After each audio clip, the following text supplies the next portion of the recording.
News 18 का सलाम UP के सबसे बड़े मेडिकल लीडर्स के नाम, बेहतर स्वास्थ्य सुविधाओं की जो मजबूत कर रहे हैं बुनियाद, उन नायकों का सम्मान और संवाद।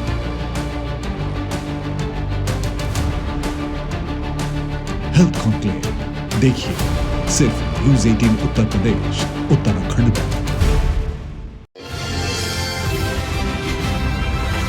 नमस्कार।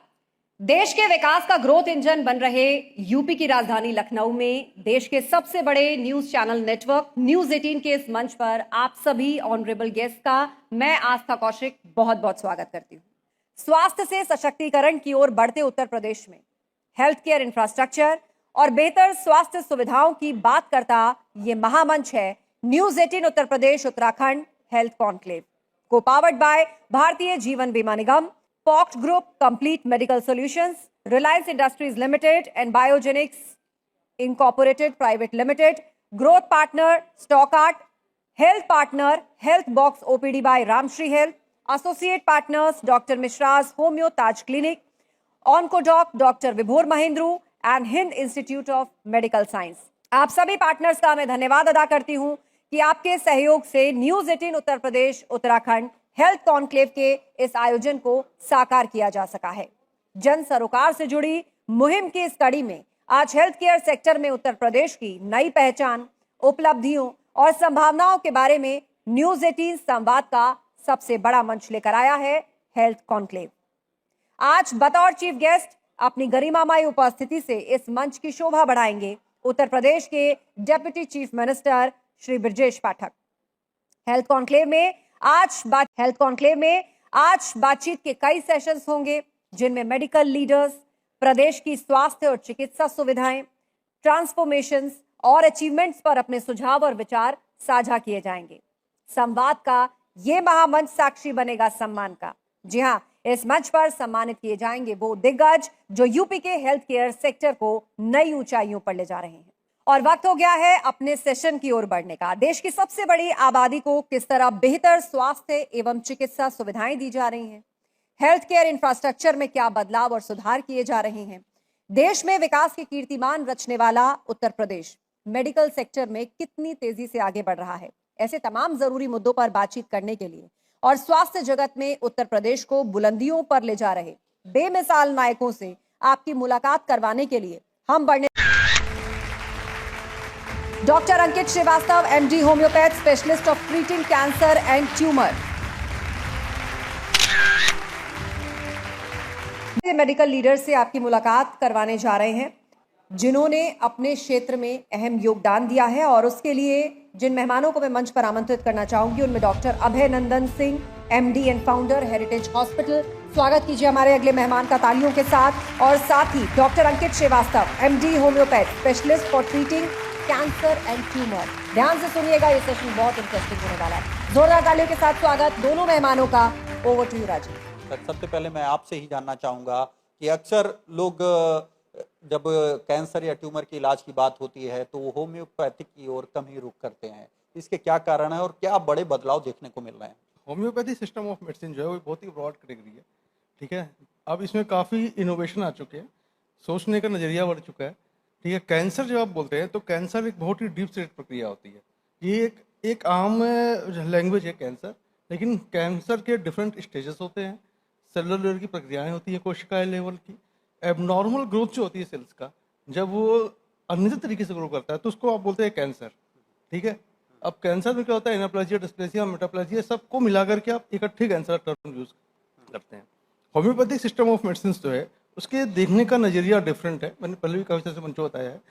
होम्योपैथिक सिस्टम ऑफ मेडिसिन जो बेसिकली इंडोलाइजेशन की प्रक्रिया पर आधारित होता है, ठीक है। यहाँ हम लोग मेडिसिन को पेशेंट के बीमारी के नाम के अकॉर्डिंग नहीं, यहाँ हम डिपेंड करता है कि पैथोफिजियोलॉजी कहाँ पेशेंट की डिरेंजमेंट कर रही है।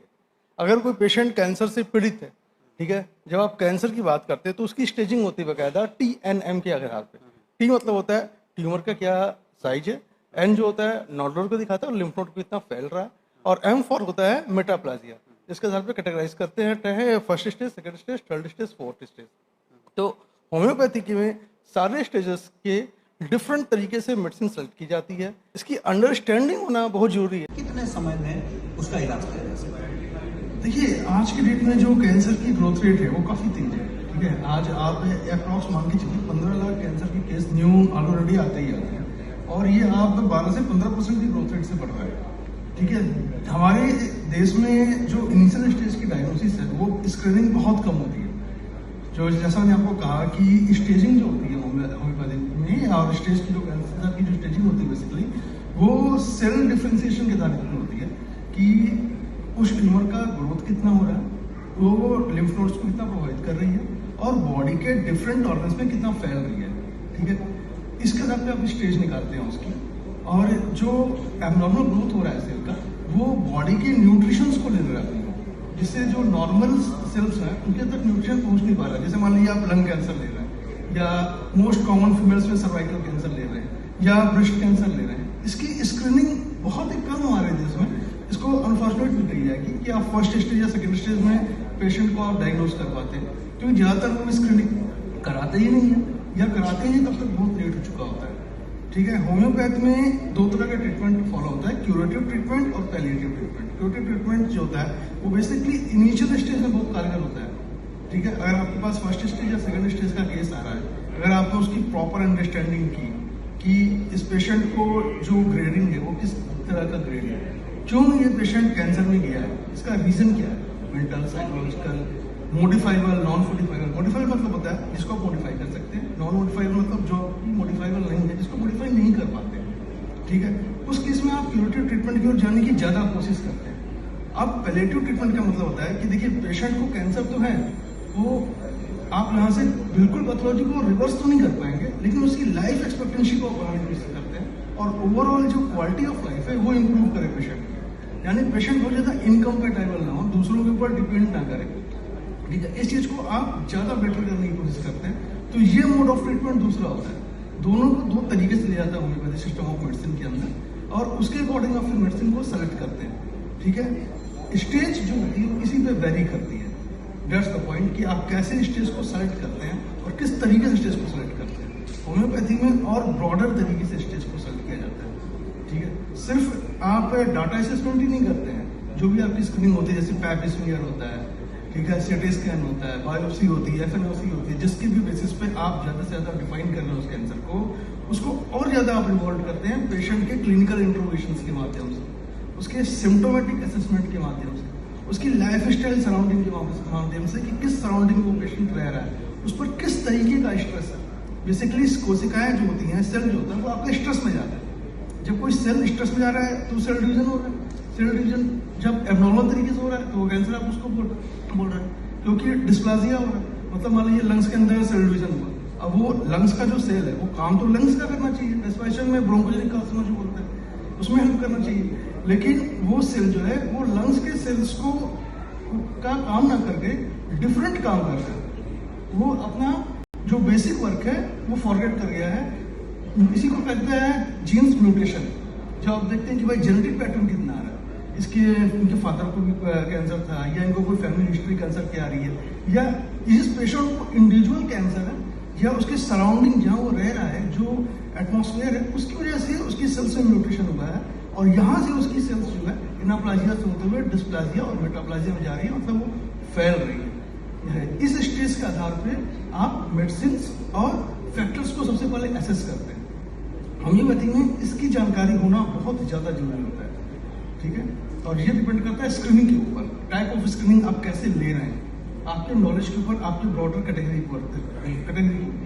डॉक्टर साहब, मैं आपसे जानना कि जो चाहे वो सोशल मीडिया पे कंटेंट वो देखने को मिलता है, आप होम्योपैथिक में अगर एक सामान्य आदमी कैंसर से बचना चाहे, बच सकता है, तो उसके लिए क्या सुझाव? देखिए, सोशल मीडिया में कई तरह के सोशल इन्फ्लुएंसर होते हैं। मैं सोशल इन्फ्लुएंसर्स की बात नहीं कर रहा हूँ। एक डॉक्टर जो होता है ना, वो सोशल इन्फ्लुएंसर से काफी ऊपर की चीज होती है। ठीक है, उसने एक प्रॉपर स्टडी की होती है, वो रिसर्च इनोवेटिव होता है, और सबसे बड़ी चीज होती है वो अपडेट्स करता है अपने आप। हर चीज अपडेट मांगती है। वो अपनी जिंदगी का 15-20 साल उसने दिया होता है। ठीक है, उसकी एडवाइस और एक सोशल इन्फ्लुएंसर की एडवाइस में बहुत बड़ा अंतर होता है, जमीन आसमान का अंतर होता है।